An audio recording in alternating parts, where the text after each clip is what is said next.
ይህንን ጾም ስትጾሙ እንዲህ እያላችሁ እባክህ በቤተልሔም እንዳዩህ ጌታዬ ሆይ እነሱ ዘመኑ ሳይደርስ የዘመን መጋረጃ ሳይወርዳቸው እባክህ እኔ ግን አንተ ተወልደ ደርሼም ዓይኔ ዕውር ነው፣ ዓይኔን አብራልኝ እባክህ፣ እንዳይ እርዳኝ፣ ዓይኖቼ ማዳንህን አይተው እንድሞት እርዳኝ።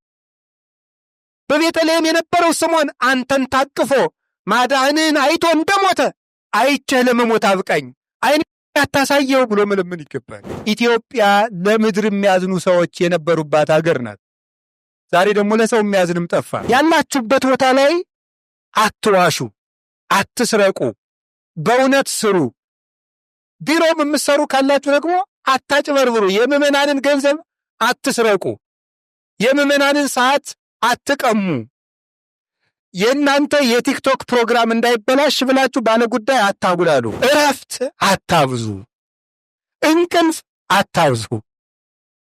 የእንቅልፍ ብዛት የተቦጫጨቀ ልብስ ያስለብሳል። ሰው ዓይንና ጆሮውን እጅና እግሩን ቆራርጦ እንኳን በሰማዕትነት መከራ ቢከፍል በመንግሥተ ሰማያት ከሚያገኘው ዋጋ አንጻር አይዟችሁ መከራችን ሁሉ ቀዝቃዛ ውሃ ነው፣ መንግሥተ ሰማያት የምናገኘው ክብር ብዙ ነው። ጊዮርጊስ ከሁለት ቢፈለጥ ዓይንን ቢያወጣ በመንኮራኩር ቢፈጭ እንኳን ከመንግሥተ ሰማያት አንጻር እንኳን የኛ መከራ የሱን መከራ ቀዝቃዛ ውሃ እንደመስጠት ነው። ሰይጣን ተንኮልን ሁሉ የሚያፈልቀው በስራ ፈቶች ነው። ይገርማቸዋል። በስራ ፈቶች ጭንቅላት ተንኮል ይመረታል። 12ቱን ተማሪዎች ሁሉ ሂዳችሁ 12ቱን ደቀ መዛሙርት ሕይወታቸውን ብታጠኑ ሁሉንም ሲሰሩ ነው የጠራቸው። ጴጥሮስም ሲያዩ ነው የጠራው። አሳ ሲያጠምድ ነው የጠራው። ዮሐንስና ያዕቆብን አሳ ሲያጠምድ ነው የጠራቸው። ስራ ላይ ነው የተጠራው። በብሉይ ኪዳን ኤልሳን ለነቢይነት የጠራው ስራ ላይ ነው። ምን ሲያረግ? ሲያርስ፣ እርሻ ሲያርስ። ዳዊትን ለቤተ መንግስትነት የጠራው በግ ሲጠብቅ። ሙሴን የጠራው በግ ሲጠብቅ። አንተ ልጅ እባክህ ተማር ሲሉት አንድ ጳጳስ ምንድን ነው ያለ? ምን እየበላህ ልማር። መልሱ ደግሞ ስትደነቁር ምን እየበላህ ደነቆርክ ነው ያሉት ማለት ነው። ስትደነቁር ምን እየበላህ ነው የደነቆርከው? እና ስራ ፈት ለክብር አይመረጥም። እንደ 3 ደቂቅ ሰዓት ውስጥ አልተወረወርንም። እንዲያው በነፃ ተጠምቀን በነፃ ቆርበን አስቀድሰን እንዲያው እስከ 9 ሰዓት ጿጹመን በመጋዝ የተሰነጠቀውን የኢሳይያስን ዋጋ ምሕረት እግዚአብሔር የነቢዩን ዋጋ አይ መንግሥተ ሰማያት፣ አይ ክርስትና፣ አይ የእግዚአብሔር ምሕረት።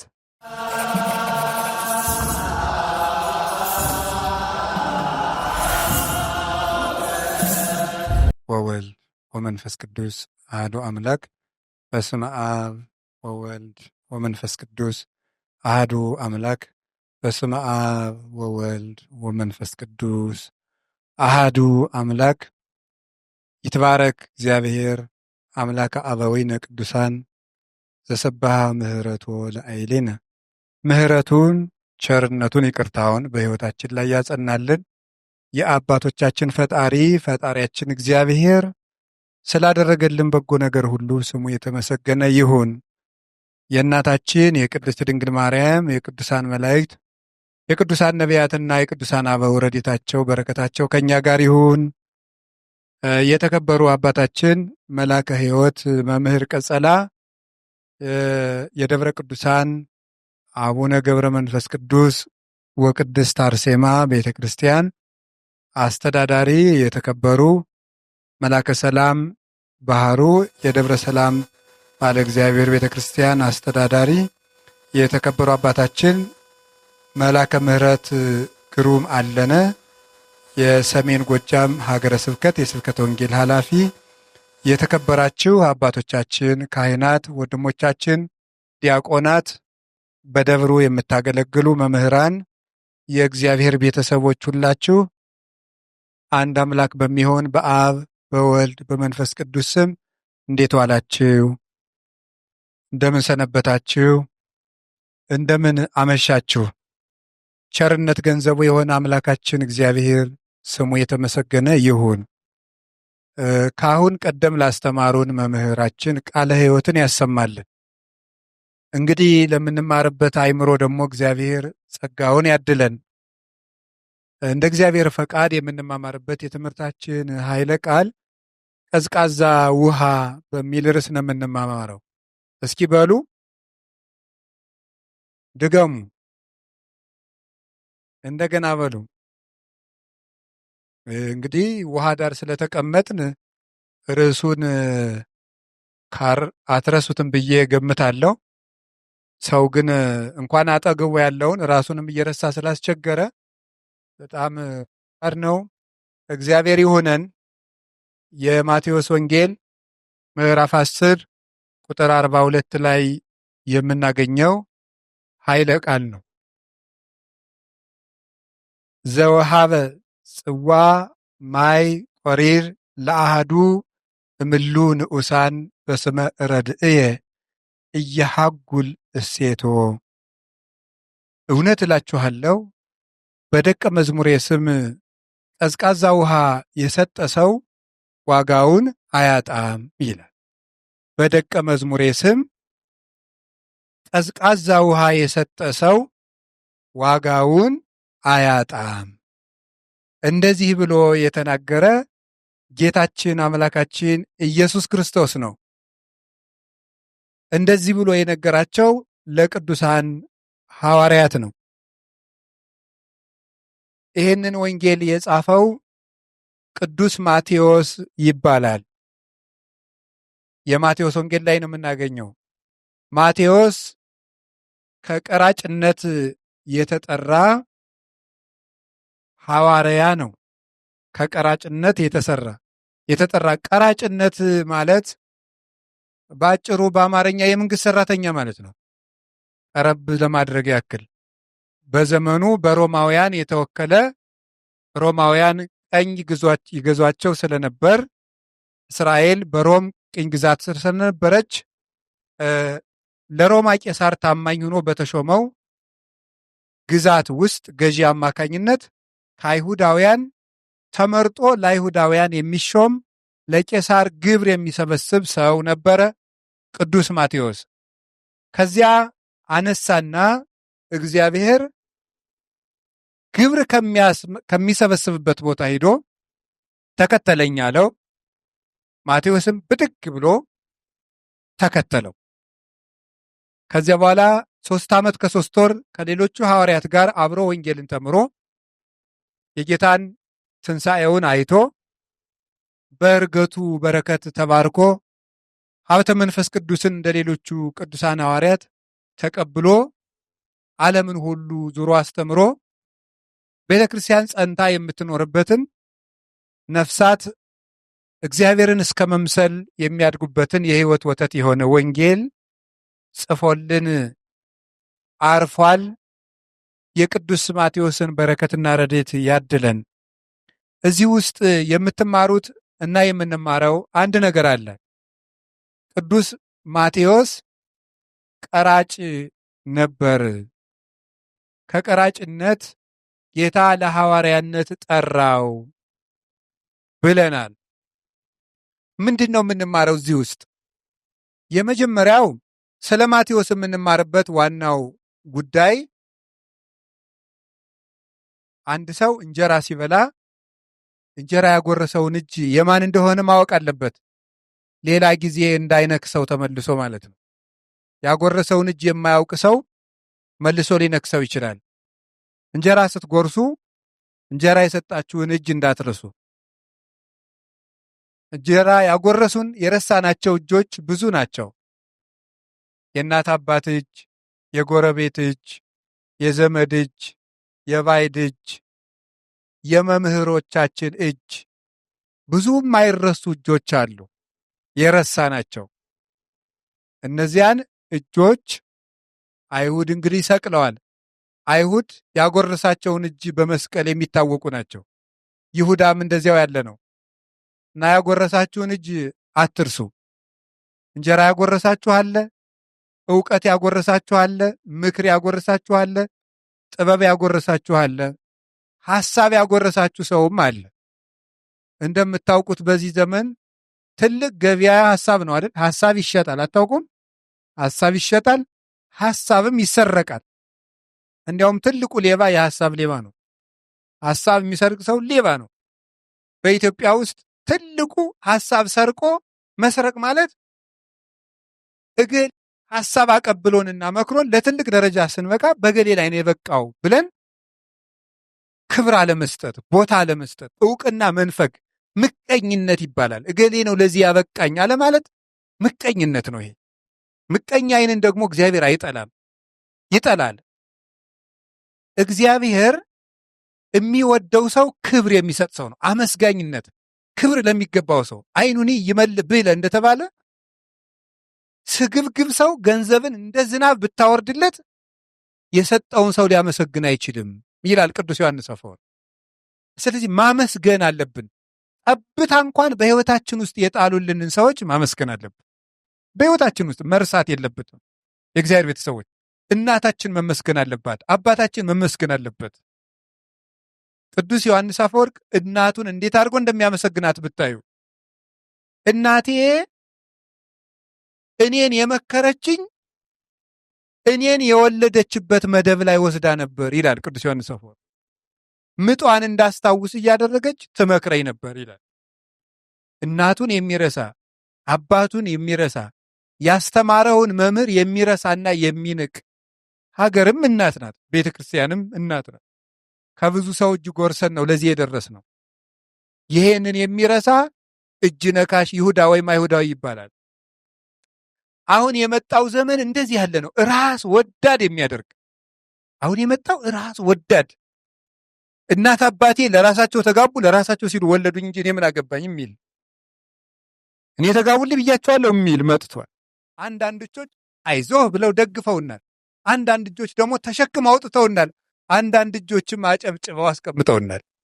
ይበል ነው ጎሽ ጎሽ ጎሽ ጎሽ ጎሽ ጎሽ ብለው ደግሞ አጨብጭበው ያስቀመጡን እጆች አሉ። እነዚህ እጆች ክብር ይገባቸዋል። በሹመትም ላሉ በሀብትም ላላችሁ የእውቀት ማማ ላይም ለተቀመጣችሁ እችን አትር። የማቴዎስ ወንጌል፣ የማርቆስ ወንጌል፣ የሉቃስ ወንጌል የምንልበት ምክንያት ያጎረሱን እጆችን ለማስታወስ ነው እንጂ እንጀራው የክርስቶስ ነው። ወንጌሉ የክርስቶስ ነው። የክርስቶስን ወንጌል የማን ወንጌል እያልን የምንጠራው? የማቴዎስ ወንጌል። ወንጌሉ ግን የክርስቶስ ነው። የክርስቶስን እንጀራ ግን ያጎረሰን እጅ አለ። እሱ እጅ የማቴዎስ እጅ ነው። የማርቆስ እጅ፣ የሉቃስ እጅ። የቅዱስ ሉቃስ እጅ እኮ ወንጌል ሲጽፍ ይህንን እየጻፍክ የምታሳስትበትን እጅ እቆርጠዋለሁ ብሎ እጁን ቆርጦታል ንጉሡ። አባቶቻችን ይህንን የወንጌል እንጀራ ለማጉረስ እጃቸው ተቆርጦ ነበረ። ቅዱስ ዮሐንስ አፈወርቅ ለእኛ የጻፈውን መልእክት ለመጸለኛ ለማድረስ እጁን ሲያመው በጅማት አስሮ ይጽፍ ነበር። እንዲህ ብዙ እጆች ናቸው። እነ ቅዱስ ጊዮርጊስ ሃይማኖትን ለእኛ ሲያደርሱን ታስረው ነበረ። እጁን ታስሮ ከምሰሶ ጋር ተቆርጦም ነበረ። እነሱ ተቆርጠው የእኛን እጅ በሰላም ያንቀሳቀሱ እጆች አሉ። እነዚህ እጆች አይረሱም። የእናት እጅ አይረሳም። ሽንት በእጅ የተቀበለ እጅ አይረሳም። እንዴት ብሎ ይረሳል? ጾም አድሮ ፈትፍቶ ያጎረሰ እጅ አይረሳም። እንዴት ብሎ ይረሳል? እና የእግዚአብሔር ቤተሰቦች እንደዚህ ልላችሁ አልተነሳውም።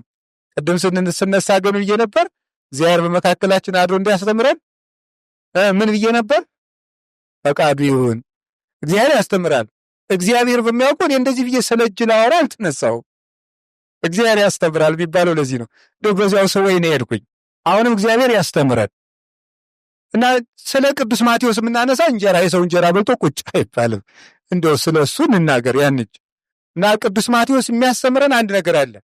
ምንድን ነበር ብያቸዋለሁ? ቀራጭ ነበር። ምንድን ነበር? አቤት ቀራጩን ጌታ ምን አለና ሄድና ምን አለው? ተከተለኝ አለ። ሄድና ተከተለኝ አለ። ሁለት ነገር እንማራለን። በሶስተኛው አንድ ጨምራቸዋለሁ። ሁለቱ ነገር የመጀመሪያው ስራ ፈት ለእግዚአብሔር ክብር አይጠራም ነው። እስኪ በሉ ስራ ፈት በሉ ለእግዚአብሔር ክብር አይጠራም። እግዚአብሔር የጠራው ምን ሲያደርግ ነው የጠራው? ስራ ሲሰራ ነው የጠራው። እየሰራ ነው የጠራው። 12ቱን ተማሪዎች ሁሉ ሂዳችሁ 12ቱን ደቀ መዛሙርት ሕይወታቸውን ብታጠኑ ሁሉንም ሲሰሩ ነው የጠራቸው። ጴጥሮስ ምን ሲያደርግ ነው የጠራው? አሳ ሲያጠምድ ነው የጠራው። ዮሐንስና ያዕቆብን አሳ ሲያጠምድ ነው የጠራቸው። ስራ ላይ ነው የተጠራው።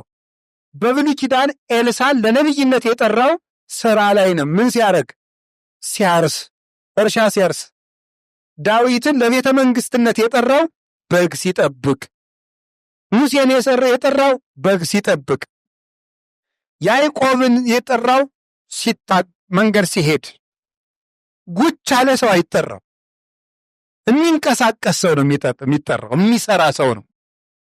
ስራ ፈት የተንኮል ቤተ ሙከራ ነው። ስራ ፈት ሰው ስራ የፈታ ጭንቅላት የሰይጣን ቤተ ሙከራ ነው የሚባለው። ለዚህ ሰይጣን ተንኮልን ሁሉ የሚያፈልቀው በስራ ፈቶች ነው። ይገርማችኋል። በስራ ፈቶች ጭንቅላት ተንኮል ይመረታል። ቁጭ አትበሉ። ስራ ያጣ መነኩሴ አቤት ሲበሉት እኔ ስራ ስላላጣው እኔ የመሰደባችሁ ይመስሏችሁ ነው። በምን ዝም ብላችሁ? ችግር የለም። እኔ ስራ አላጣውም፣ መስራት ነው ያቃተኝ እንጂ። ስራ ያጣ መነኩሴ ቆቡን ቀዶ ምን ይላል? ለምን እንደዚህ እንደተባለ ግን ታውቃላችሁ? ተረቱን ይዛችሁ ለምን ይመስላችኋል? የዋናችሁ መሰለኝ። ስራ ያጣ መነኩሴ ቆቡን ቀዶ ይስፋ ነው እኮ። ይሰፋል አይደለም፣ ይስፋ ህግ ነው። ምን ማለት ነው? ስራ ሰርቶ ቢያልቅበት ሰይጣን ዓለማዊ ሐሳብ እንዳያሳስበው ቆቡን እንደገና ከንሶ ቢሆን ይስፋ ነው። ሐሳቡ ሰይጣን እንዳይገባበት ሌላ እንኳን እንደው አትክልቱን ኮትኩቶ እርሻውን አርሶ ቁፋሮን ቆፍሮ ሰኔኑን ሰርቶ ቅርጫቱን ሰርቶ ቢያልቅበት እንዲያው ቆቡን ቀዶ ቢሆን ይስፋ እንጂ ቁጭ ማለት የለበትም። ሰይጣን አይምሮ ውስጥ እንዲገባ ፋታ ላለመስጠት። አንድ ባይታዊ ነበረ። ድንጋይ ከበረሃ ለቅሞ ያመጣና ያመጣውን ድንጋይ ተሸክሞ መልሶ በረሃ ይወስደዋል። አይገርማችሁ? ድንጋዩን ተመልሶ በረሃ ይወስደዋል። እንዴ አባ ምን ሆኑ? ድንጋይ ያመጡ መልሰው በረሃ ይወስዳሉ ሲላቸው ከመ ኢያዕርፎ ለዘ እያርፈኒ፣ የማያሳርፈኝን ላለማሳረፍ ነው አሉ። እስኪ በሉ የማያሳርፈኝን ላለማሳረፍ። የማያሳርፈን ማን ነው? ዲያብሎስ። እንደገና ስጋ እረፍት የሚነሳል። እረፍት የሚሰጣኝ ለማሳንጣት አላርፍም። አባ ፓምቦ የሚባል ነበር። ሲበላ እየሄደ ነው የሚበላ። እየሄደ ቁጭ ብሎ አይበላም። ለምን ሲባል ለመብል ቁም ነገር ብዬ ጊዜ አልሰጠውም ይላል። ጊዜማ ስሰጠው ሰይጣን በእረፍት ይገባብኛል። እረፍት አታብዙ፣ እንቅልፍ አታብዙ። የእንቅልፍ ብዛት የተቦጫጨቀ ልብስ ያስለብሳል። ሰሎሞን እንደዚህ ያለ። በቦት ይበሉ የእንቅልፍ ብዛት በሉ የተቦጫጨቀ ልብስ ያስለብሳል። እንቅልፋም አትሁኑ። ሌላው ቢቀርሳ ነው አንብቡ። ስራ የለ ነው የምትሉኝ መልሱ። ስራ የለ ተመርቆ ቁጭ ነው የምትሉ አንብቡ። ባዩ አንድ ሁልጊዜ ደስ የምትለኝ አለች ልንገራችሁ። አንድ ሰውዬ ያለውን አንተ ልጅ እባክህ ተማር ሲሉት አንድ ጳጳስ ምንድን ነው ያለ? ምን እየበላህ ልማር። መልሱ ደግሞ ስትደነቁር ምን እየበላህ ደነቆርክ ነው ያሉት ማለት ነው። ስትደነቁር ምን እየበላህ ነው የደነቆርከው? እና ስራ ፈት ለክብር አይመረጥም። ሰማችሁ ዘመዶች? እና እንደው ሀገራችንን እግዚአብሔር ከስራ ፈት ይጠብቅልን። እውነቴን የምነግራችሁና ስራ ፈትም አትምረጡ ብዬ ነው። ወደዚህ ወደ ሰበካ ጉባኤም ብትሉት ወደ ምንም ብትሉት ወደ ምንም ብትሉት ወደ ምንም ብትሉት ወደ ምንም በቃ በአጠቃላይ ወደ ምንም ወደ የትም ብትሉት ስራ ፈት አትምረጡ። ስራ ፈት አይመረጥም። እግዚአብሔር ስራውን ያከበረን ሰው። እግዚአብሔር ከእናንተ ጋር ይሁን፣ ከሁላችን ጋር ይሁን። ስራ መስራት ትልቅነት ነው።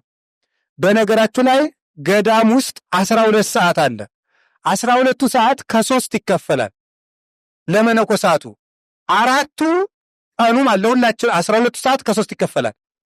4ቱ ሰዓት ለሥራ፣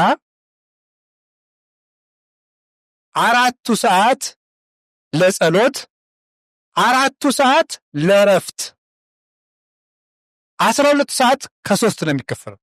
መነኩሴ በ12 ሰዓት ውስጥ 4 ሰዓት የግድ መስራት አለበት፣ 4 ሰዓት ማንበብ አለበት፣ 4 ሰዓት መጸለይ አለበት። ሌሊቱም እንዲሁ ይተረጉማል። 4 ሰዓት ያርፋል፣ 4 ሰዓት ይጸልያል፣ 4 ሰዓት ያነባል። የጤነኛ ሰው እንቅልፍ 4 ሰዓት ነው። ከዚያ በላይ የሚተኛ አዞ ነው፣ ሰው አይደለም። ሰው ከዚህ በላይ መተኛት የለበትም። ስለዚህ እግዚአብሔር ሰዎች ጫማ ሰፊ ከሆንክ ጥሩ ጫማ ሰፊ ሆነ ከቀጠልክ በጫማ ሰፊ ሕይወት ላይ እግዚአብሔር መጥቶ ወደ ቀጣዩ እርከን ይጠራቸዋል። መረብ የምትጥል ከሆነ መረብ ጣይ ከሆን ከመረብ ጣይነትህ ያነሳል። ዝም ብሎ ሌት ተቀን ስለ ቃዡ የሚመጣ መክሊት የለም። ገበሬ ከሆንክ ጥሩ አራሹን እዚያው እርሻው ውስጥ እግዚአብሔር ይመታል። እዚያው እርሻ ውስጥ ነው። መንገራችሁ ለምሳሌ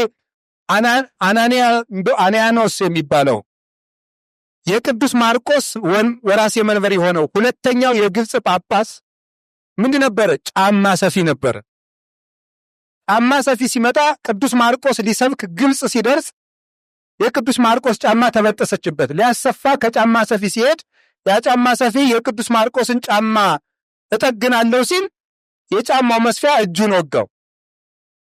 ያንን እጁን ማን ፈወሰለት? ቅዱስ ማርቆስ በአምላኩ ስም። ይሄንን አምላክማ እኔም አምናለሁ ብሎ ተጠምቆ ክርስቲያን ሆነ። ይሄ ሰው አድጎ ተማረና ሁለተኛው ጳጳስ ሆነ። የግብፅ ሁለተኛው ጳጳስ ጫማ ሰፊ ነበር እላቸዋለሁ። ሰው ያለበት ቦታ ላይ ጥሩ ስራ ከሰራ እግዚአብሔር ላይ ይጠራዋል። ያላችሁበት ቦታ ላይ አትዋሹ፣ አትስረቁ፣ በእውነት ስሩ። ቢሮም የምትሰሩ ካላችሁ ደግሞ አታጭበርብሩ። የምዕመናንን ገንዘብ አትስረቁ። የምዕመናንን ሰዓት አትቀሙ። የእናንተ የቲክቶክ ፕሮግራም እንዳይበላሽ ብላችሁ ባለ ጉዳይ አታጉላሉ። ቢሮ ላይ ቁጭ ብለህ እየተሽከረከርክ ኮምፒውተር ላይ አንዳንድ ነገር እያዳመጥክ ባለ ጉዳይ አታጉላላ። ያላችሁበት ቦታ ላይ ታማኝ እና እግዚአብሔርን የምትፈሩ ከሆነ መምህር ከሆንክ ጥሩ መምህር ሁን፣ ሐኪም ከሆንክ ጥሩ ሐኪም ሁን። ያለበት ቦታ ላይ ሰው እግዚአብሔርን ከፈራ እግዚአብሔር ሩቅ አምላክ አይደለም፣ እዚያው ያለንበት ቦታ ላይ ይመጣል። ከቃሉ ጋር ናችሁ? ከቃሉ ጋር ናችሁ? የቤት ሰራተኛም ከሆናችሁ እልቅ እዚህ እነሱን ማን ይፈቅድላቸዋል እንጂ። የቤት ሰራተኛም ሆኖ ሰው ጥሩ የቤት ሰራተኛ ከሆነ እግዚአብሔርን በቤት ሰራተኛነቱ ማግኘት ይችላል። ወደ ትልቅ ጸጋም ይሸጋገራል። የቤት ሰራተኛ ሆነ መጽሐፈ ነገሥት ምዕራፍ 4 ምዕራፍ 5 ስታነቡ ይህን ታሪክ ነው የሚያስረዳል። ሶሪያ ውስጥ በስደት የምትኖር አንዲት የቤት ሰራተኛ ነበረች። የንጉሱ ቢትወደድ ውስጥ ትልቅ ባለስልጣን፣ እንግዲህ በዛሬው ምን እንደሚባል አላውቅም፣ የድሮውን እንጠራለን። የዛሬው ትርጉሙ ካልገባን ወይም ከዛሬው ጋር ማዛመድ ካቃተን ለማንኛውም የንጉሱ ቃል አቀባይ በሉት ግድ የለም። እንደዚህ ሆነ ወይም ከፍተኛ ጦር አዛዥ የሆነ ሰው ነበር። አብራልን ብለን ነው ጾመ ነቢያት የምንጾመው። መድኃኔዓለም ዓይናችንን ያብራልን፣ ከነቢያት ክብር ያሳትፈን፣ ክብራቸውን በላያችን ላይ እንደ ልብስ ይጨምርልን። ወንድሞቼ እህቶቼ፣ የምንጾመው ለዚህ ነው። ይህንን ጾም ስትጾሙ እንዲህ እያላችሁ እባክህ በቤተልሔም እንዳዩህ ጌታዬ ሆይ እነሱ ዘመኑ ሳይደርስ የዘመን መጋረጃ ሳይወርዳቸው እባክህ እኔ ግን አንተ ተወልደ ደርሼም ዓይኔ ዕውር ነው፣ ዓይኔን አብራልኝ እባክህ፣ እንዳይ እርዳኝ፣ ዓይኖቼ ማዳንህን አይተው እንድሞት እርዳ። በቤተልሔም የነበረው ስምዖን አንተን ታቅፎ ማዳንህን አይቶ እንደሞተ አይቼህ ለመሞት አብቃኝ፣ ዓይኔን ያታሳየው ብሎ መለመን ይገባል። ጉድ አይቶ መሞት ከባድ ነው ዘመዶች። ጉድ እያየን እኮ ነው። ወንድም እያረደው ሰው እጁን በሰው ደም አይደለም። ሰው የሰው ድምፅ ሰሚ ጆሮ አጥቷል። ሰው ረክሷል። መቀበሪያ አጥቷል። ውሎ ማደሪያ አድሮ መዋያ አጥቷል። ዓይናችን አይቶ ከመሞት ያድነን ያለም ነቢያትን እያዩ ሞቱ። ክርስቶስን እያዩት ሞቱ። እኛም ክርስቶስን አይተን እንድንሞት ክርስቶስን ዘተወክፈ ነቢይ በስመ ነቢይ ክርስቶስን በነቢያት ያመነው ሰው እርሱ የኢሳይያስን ዋጋ ያገኛል፣ የኤርምያስን ዋጋ ያገኛል። ደስ አይላችሁም? የእግዚአብሔር ቤተሰቡ እኔ እናንተ እንደ ኢሳይያስ መጋዝ አልተሰነጠቅንም፣ እንደ ኤርምያስ አልተወገርንም፣ እንደ 3 ደቂቅ ሰዓት ውስጥ አልተወረወርንም። እንዲያው በነፃ ተጠምቀን በነፃ ቆርበን አስቀድሰን እንደው እስከ 9 ሰዓት ጿጹመን በመጋዝ የተሰነጠቀውን የኢሳይያስን ዋጋ ምሕረት እግዚአብሔር የነቢዩን ዋጋ አይ መንግሥተ ሰማያት አይ ክርስትና አይ የእግዚአብሔር ምሕረት በመጋዝ ሰነጠቅ የኢሳይያስ አምላክ ብለህ ኢሳይያስን አክብረህ እግዚአብሔርን ስለጠራው የኢሳይያስን ዋጋ ሳይቀንስ ይሰጥሃል። ይሰጣል። ይህ የእግዚአብሔር ለጋስነት እንደውም ሊቃውንቱ ሲናገሩ ያመሰጥሩታል። ፍጡር ከአንዱ ሲሰጥ ለአንዱ ሲሰጥ ከአንዱ ቀንሶ ነው። እግዚአብሔር ግን አያችሁ ነቢዩን ያከበረ የነቢዩ ዋጋ ያገኛል። ራሱን ኤርምያስን ያከበረ የኤርምያስ ዋጋ ከኤርምያስ ሳይቀነስ ለዚህ ሰው ይሰጠዋል። ይሄ የእግዚአብሔር አሰራር ነው። እኩል መንግሥተ ሰማያን የሚሰጠን ለመግባት ያብቃን እንጂ ኢሳይያስ የሚወርሳት መንግሥተ ሰማያትና እኔ የምወርሳት መንግሥተ ሰማያት ልዩነት የላትም። ለመውረስ ከበቃው ዳዊት የሚወርሳትና እኛ የምንወርሳት አንድ ናት። ጳውሎስ ለፍቶ የወረሳት መንግሥተ ሰማያትና ፈያታዊ ዘየማን በ3 ሰዓት ንስሐ ገብቶ የወረሳት መንግሥተ ሰማያት አንድ ናት። ይሄ የእግዚአብሔር ልገስነት ነው። በነቢይ ስም የተቀበለ የነቢይን ዋጋ ያገኛል። አምላክ ነቢያት የነቢያትን ያድለን። ጻድቁን በጻድቅ ዋጋ በጻድቅ ስም የተቀበለ የጻድቅን ዋጋ ያገኛል። በጻድቅን ዋጋ የጻድቁን ጻድቅ የተባለ አሁን በአንደኛው ትርጉማችን እስካሁን አንደኛው ላይ ነው ያለን። ጻድቅ የሚባለው እዚህ ውስጥ ክርስቶስ ራሱ ነው። ጻድቅ ማለት እውነተኛ ማለት ነው። ጻድቅን በጻድቁ ስም መቀበል ማለት እውነተኛ የሆነ ክርስቶስን በጻድቃን ሃይማኖት ያመነው ሰው የጻድቃንን ዋጋ ያገኛል ማለት ነው። ጻድቃን ሃይማኖት እውነተኛውን እግዚአብሔር በአብርሃም መንገድ የተከተለው ሰው የአብርሃምን ዋጋ ያገኛል።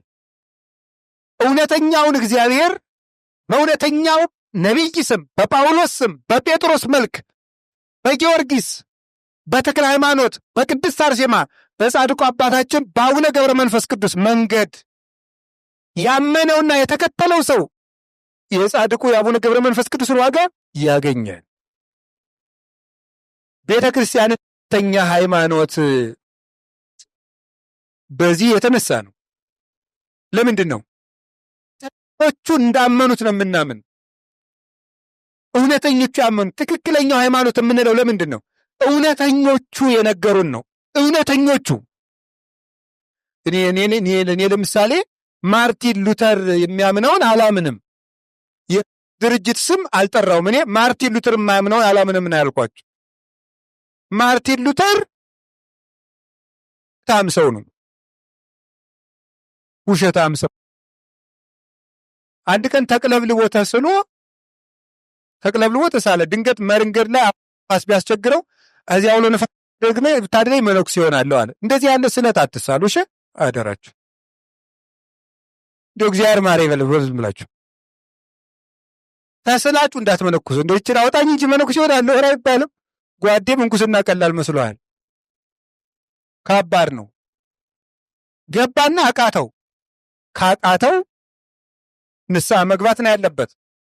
ሰው መነኩሴ ሆኖ ንስሐ መግባት ይችላል ኃጢአት ከሰራ። ንስሐ ገብቶ ምንኩስናውን መቀጠል ሌላ ነገር ነው። ሲያገባ ደግሞ አቅቶኛል ቢልስ ምን አለበት? አይ ኢየሱስ ክርስቶስ ተገልጦ ምንኩስና ነውር ነው ብሎኛል፣ በኢየሱስ ክርስቶስ መዳን ነው እንጂ እንትን የለም ብሎ አቅቶኛል ማለት ሲያቅተው ጊዜ አበምኔቱ እኮ ቢመክረው መስተካከል ሲያቅተው ጊዜ ተገለጠልኝ ብሎ ወጣ። እናሳ የማርቲን ሉተር ሃይማኖት ትክክል ነው። እናሳ ኦርቶዶክስ ግን ኦርቶዶክሳውያን ይሰክራሉ፣ ኦርቶዶክሳውያን መጠጥ ይደግፋሉ፣ ኦርቶዶክሳውያን ይጠጣሉ። የማርቲን ሉተር ትምህርት ግን ከስካር ያወጣል። ኧረ እኔ በአጋጣሚ ባለፈው ይገርማችኋል ጀርመን ሄጄ ነበረ እና እንዲሁ የማርቲን ሉተር ትውልዱ እዚያ ነውና እኔ እዚህን ሰውዬ ሀገር ማየት ፈልጋለሁ ብዬ 250 ኪሎ ሜትር አስነድቼ ሄድኩኝ። ይሄ የሚበጠብጠን ሰውዬማ የት ነው የተወለደ ብዬ ሄድኩኝ እና ሄጄ ማርቲን ሉተር መጀመሪያ ፕሮቴስት አድርጎ የለወጠው ሴንት አውግስቲን ገዳም አለ። ከገዳምነት ወደ ቸርችነት የለወጠው ማቸዋል። ቸርቹ ግቢ ውስጥ ውስኪ ይሸጣል። ጅባሉ የማያውቁት አገርዶ ቆርበት አንጥፉልኝ አለ። እኔ እንደው አሁን እኔ እዚህ ፓወርፖይንት ቢኖር አሳያችሁ ነበር። ፎቶግራፉን አንስቼው መጥቻለሁ ኢትዮጵያ እንዳሳየው ብዬ። እዚህ ይጠጣ ቢራ ይሸጣል፣ ዋይን ይሸጣል አልኳቸው። አዎ ይሸጣል አለ። ልገዛቸው መስሏቸው። ፎቶ ማንሳት ይቻላል አለ። ገዳሙን ያከራያችሁ ይሄን? አዎ ግቢው ውስጥ ቸርች ውስጥ ይሸጣል። ምንድን ነው እዚህ መጥቶ ጻድቅ መሽተት? ኦርቶዶክስ ግን እንደዚህ ነው። ውሸታም ነው ማርቲን ሉተር። ክርስቶስን አላየውም። ክርስቶስን ያዩት አብርሃም፣ ይስሐቅ፣ ያዕቆብ፣ ከዚያ በኋላ ደግሞ ሐዋርያት፣ ከዚያም ሰማዕታት፣ ከዚያም ጻድቃን። እኔ ካቃተኝ፣ ኃጢአት ካሸነፈኝ፣ ስጋዬ እምቢ ካለኝ ንስሐ ገባለሁ እንጂ ኃጢአቴን ሕግ አድርጌ አላመጣውም።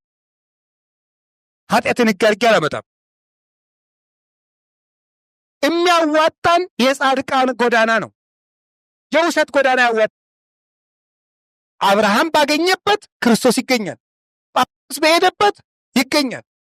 ኧረ ልፋት አይደለም፣ ስግደት አይደለም፣ ጾም አይደለም፣ ዋሻ መግባት አይደለም፣ ምን አይደለም። እንዴ ማን ነው ያለ እንደሱ? ቅዱስ ጳውሎስ ክርስቶስን ሲያገለግለው ምንድን ነበር? ብዙ ጊዜ መብል በማጣት እንቅልፍ በማጣት ብዙ ጊዜ በመገረፍ ባህር ውስጥ ተጥሎ በማደር በድንጋይ በመወገር በመገረፍ መሰቃየት፣ በመሰደድ፣ በመራብ፣ ብርድ በመመታት፣ ወዲያ ወዲህ በመንገላታት፣ በመታሰር፣ አብዝቶ በመጾም፣ በራስ ፍልጠት፣ በሆድ ቁርጠት፣ በበሽታ በመሰቃየት ይህንን ሁሉ እያደረገ ቅዱስ ጳውሎስ አግኝቶታል። ክርስቶስ ያለ ስቃይ አይገኝም አላልኩም። ክርስቶስ ስላለልኝ ጾምና ጸሎት፣ ስግደት ይቅርብኝ፣ መከራ አይንካኝ ማለት ግን ኦርቶዶክሳዊ አይደለም። ጻድቁን በጻድቅ ስም እውነተኛውን እግዚአብሔር በእውነተኛ ሕይወት ያገለገሉት ያገኙታል። በእውነተኛ ሕይወት ከቃሉ ጋር ናችሁ። እግዚአብሔር ከሁላችን ጋር ይሁን። አሁን እኛ ስለዚህ እውነተኛውን እግዚአብሔር በልስቱ በእውነተኞች መንገድ እንከተላለን። ስለዚህ የእግዚአብሔር ቤተሰቦች አሁን ዛሬ የጻድቁ የአቡነ ገብረ መንፈስ ቅዱስ መታሰቢያ ነው አይደለም? ለምንድን ነው የአቡነ ገብረ መንፈስ ቅዱስን መታሰቢያ የምናከብረው?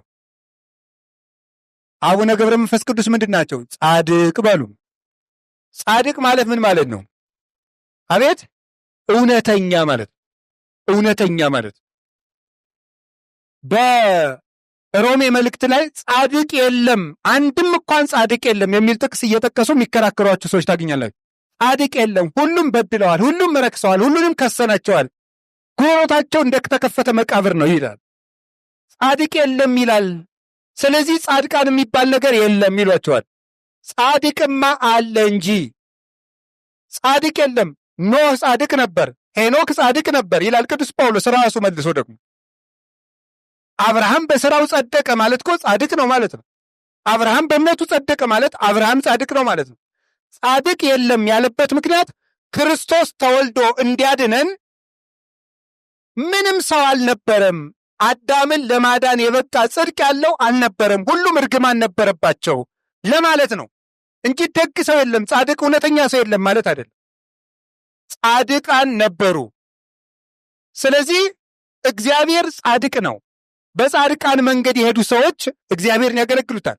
ቅዱስ ጳውሎስ ዕብራውያን ምዕራፍ 11 ላይ ጻድቃንን ሁሉ የዘረዘረልን እሱ መንገድ እግዚአብሔር ከተለው ለማለት ወብነ ሰማይት ዘያውጉዱነ ከመደመና እንደ ደመና የሚከቡን እነዚህ ምስክሮች አሉን። እነዚህን ምስክሮች አቁመን ወንትለወ ለፍጹም መላክነ የእምነታችንን አበጋዝ ክርስቶስን እንከተለው። ዕብራውያን ምዕራፍ 12 ላይ እነዚህን ምስክሮች አቁመን የእምነታችን ራስ ክርስቶስን እንከተለው። እነማንን ምስክር አቁመን? መንገድ የጠፋው ሰው ፖል እያየ መብራት እያየ ምልክት እያየ ዛፍ እያየ ወንዝ እያየ እንደሚከተለው ክርስቶስን ስንከተል እምናያቸው የመንገድ ምልክቶቻችን እና አቡነ ገብረ መንፈስ ቅዱስ ናቸው። መንገድ የሚያሳዩን ምሕረት እንደማን ነው ተብለን ብንጠየቅ ጌታ የሚራሩ ብፁዓን ናቸው ብሎናል። የሚራሩ ብፁዓን ናቸው። መራራት እንደማን ነው ብንል እንደ ገብረ መንፈስ ቅዱስ እንደ ገብረ መንፈስ ቅዱስ። ለምን የሚራሩ? ለአንበሳ የሚራሩ፣ ለነብር የሚራሩ። ጻድቅ ይትራራህ ላይ ለነፍሰ እንስሳሁ። ጻድቅ ሰው ለእንስሳ እንኳን ያዝናል ይላል ሰሎሞን።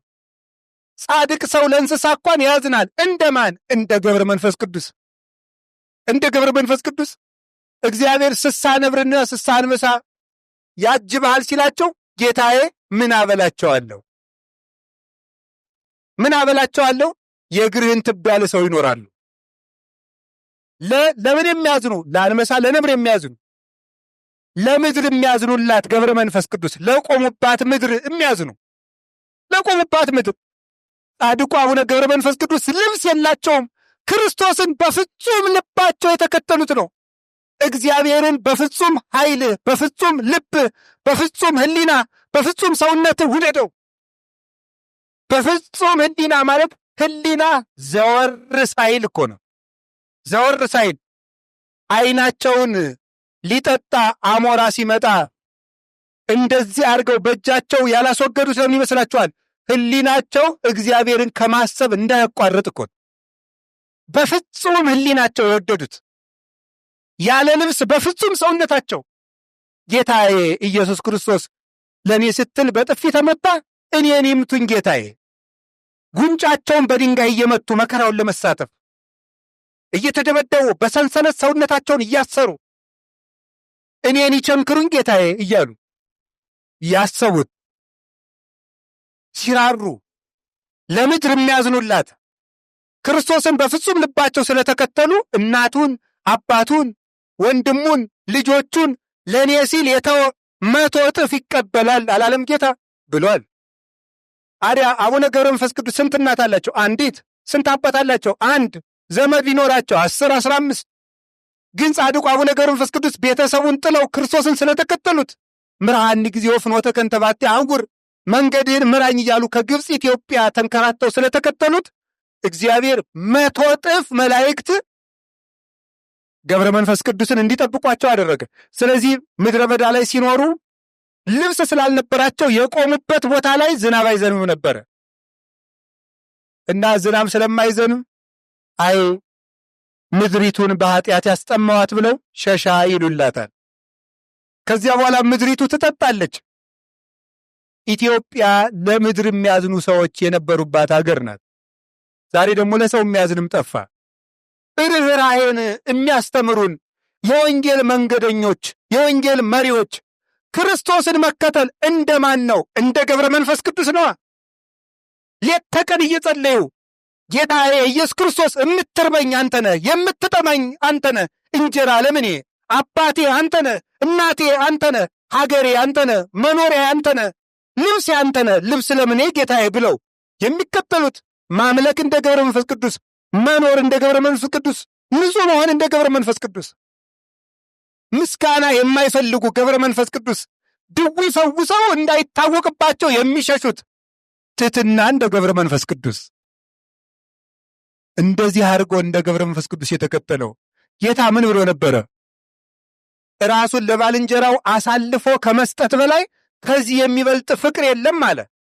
የማቴዎስ ወንጌል ምዕራፍ 13 ላይ ሲነግረን፣ ምዕራፍ 15 ላይ ይቅር በሉኝ፣ ምዕራፍ 15 ራሱን ለባልንጀራው አሳልፎ ከሚሰጥ ሰው በላይ ፍቅር የለም፣ ይሄ ሰው እኔን ይመስለኛል አሉ። ታዲያሳ አቡነ ገብረ መንፈስ ቅዱስ ኢትዮጵያ ውስጥ መጡና ምን አሉ? የኢትዮጵያን ሰዎች ካልማርክልኝ አልወጣም ባህር ውስጥ። ፍቅር እንደማን ነው? እንደ ገብረ መንፈስ ቅዱስ። አገር ካልማርክልኝ አልወጣም የሚሉ ፍቅር እንደ ገብረ መንፈስ ቅዱስ፣ ጾም እንደ ገብረ መንፈስ ቅዱስ፣ ትሕትና እንደ ገብረ መንፈስ ቅዱስ፣ ራስን ባዶ ማድረግ እንደ ገብረ መንፈስ ቅዱስ፣ እግዚአብሔርን ማገልገል እንደ ገብረ መንፈስ ቅዱስ፣ ሳያዩ ማመን እንደ ገብረ መንፈስ ቅዱስ። አብርሃምን በሰው አምሳል የተገለጠ አምላክ 3 ሽማግሌ ሆኖ ተገልጦላቸዋል ለገብረ መንፈስ ቅዱስ። እባክህ አንተ ሽማግሌ ዘለን ቢሉ በትሕትና አዝለው የሚጓዙ ሰው የማይመርጡ ትሑት ገብረ መንፈስ ቅዱስ ናቸው። ክርስቶስን እንደ ገብረ መንፈስ ቅዱስ የተከተለ ሰው የገብረ መንፈስ ቅዱስን ዋጋ ያገኛል። እስቲ በሉ ክርስቶስን በሉ። በገብረ መንፈስ ቅዱስ መንገድ ያገለገለ የገብረ መንፈስ ቅዱስን ዋጋ ምን ይላል? ያገኛል። የመጨረሻው ከቃሉ ጋር ናችሁ? ከቃሉ ጋር ናችሁ? ነቢይን በነቢይ ስም ማለት ምን ማለት ይመስላችኋል? ደግሞ አሁን ደግሞ ነቢያትን ጻድቃንን በክርስቶስ ስም የተቀበሉ እስኪ በሉ። ነቢያትን በሉ፣ ጻድቃንን በክርስቶስ ስም የተቀበለ ጌታችን ኢየሱስ ክርስቶስ ነቢይ ተብሎ ሲጠራ ሁሉን አዋቂ ማለት ነው። ነቢያት ነቢይ ተብለው ሲጠሩ ደግሞ መምህራን ማለት ነው። የተለያየ ትርጉም ነው ያላቸው። እሱ ሁሉን ስለሚያውቅ ነው ነቢይ ይባል። ክርስቶስ ጻድቃንን በክርስቶስ ስም የተቀበለ ሰው የጻድቃንን ዋጋ ክርስቶስ የሚያወርሳትን ዋጋ ያገኛል። ጻድቃንን በክርስቶስ ስም ገብረ መንፈስ ቅዱስን የማገለግላቸው ለምንድን ነው? የማን ተላላኪ ናቸው ብዬ ነው? የክርስቶስ ብዬ። እና እንግዳ ምን ብዬ ነው የማከብራቸው? ገብረ መንፈስ ቅዱስ አምላክ እንላለን? ተናገሩላችሁም። ፈጣሪ እንላለን? እናመልካለን? አናመልክም። ገብረ መንፈስ ቅዱስ የክርስቶስ ለባሴ ክርስቶስ፣ ክርስቶስን የለበሱ። እዚሁ ማቴዎስ ወንጌል ምዕራፍ 10 ላይ ምን አለ? እናንተን የተቀበለ እኔን ይቀበላል። ለምን? ጻድቃን ማለት ክርስቶስን የለበሱ ማለት ነው። እንዲህ አላለንም ቅድም? ዮሐንስ ወንጌል ማቴዎስ ወንጌል ምዕራፍ 16 ላይ ምዕራፍ 10 ላይ ምዕራፍ 10 ቁጥር 24 ጀምሮ የእኔ ሊሆን የሚፈልግ ሰው ካለ ራሱን ይካድ። ራሱን ይካድ ማለት ለራሱ መኖር ያቁም። ሰው የራሱን ፈቃድ ሲጨርስ እግዚአብሔር በሱ ላይ ያድራል። እግዚአብሔርን ሲለብስ አሁን ምን አለ ቅዱስ ጳውሎስ? አንሰ ያሎኩ ወበሕይወተ ክርስቶስ አሎኩ። ዕብራውያን ገላትያ ምዕራፍ 2 ቁጥር 20 ገላትያ ምዕራፍ 2 ቁጥር 20 ላይ እኔ አሁን በሕይወት የለውም በእኔ የሚኖረው ክርስቶስ ነው ይላል። እኔ ሙቻለሁ በእኔ የሚኖር ክርስቶስ ነው። ጻድቃን የራሳቸውን ፈቃድ ሲገሉት የክርስቶስ ፈቃድ በእነሱ መኖር ይጀምራል። አሁን የጻድቃን የአቡነ ገብረ መንፈስ ቅዱስ የአቡነ ተክለ ሃይማኖትን በዓል ስናከብር ክርስቶስን ለብሰው ወደኛ ስለሚመጡ ነው።